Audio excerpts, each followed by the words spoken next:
وحتى يعني لجوار اللي معروفين بالعطاء نتاعهم وبتفانيهم في الاداء، واللي كما يقولوا بالدارجه عندنا كي يدخل يخلي رجليه في الصطاد، كاع حطيناهم على البون ولا ما ديناهمش كاع. لن تقبل مثل هكذا تصرفات. اليوم نقولوا بالعطوي خيبت امالي وخيبت امال كل الوطنيين والوطنيات.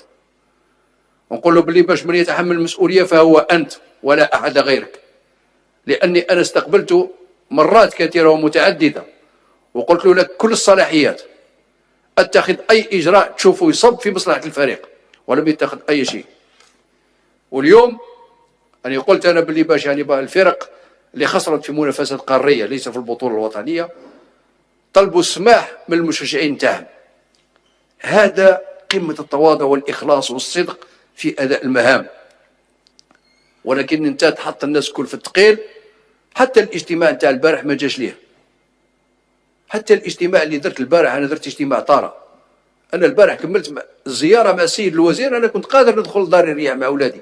أنا سمانة وأنا غايب على وهران، سمانة وأنا في العاصمة، ولما ندخل ندير زيارة نتاعي مع السيد الوزير نكمل ندخل ندير ريونيون اكسترا اوردينار مع المسؤولين تاع الفريق باش نحلوا الوضعية.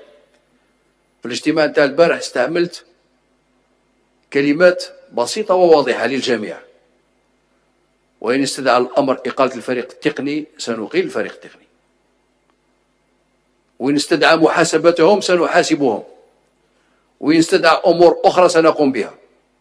أنتم تعرفونني جيدا، أنا لست من أولئك الذين يتساهلون لا مع هؤلاء ولا مع هؤلاء. أنا نقول ونزيد نعاود، ولا واحد يضربنا في ظهرنا، ولا واحد نقبله أنه يضربنا في ظهرنا.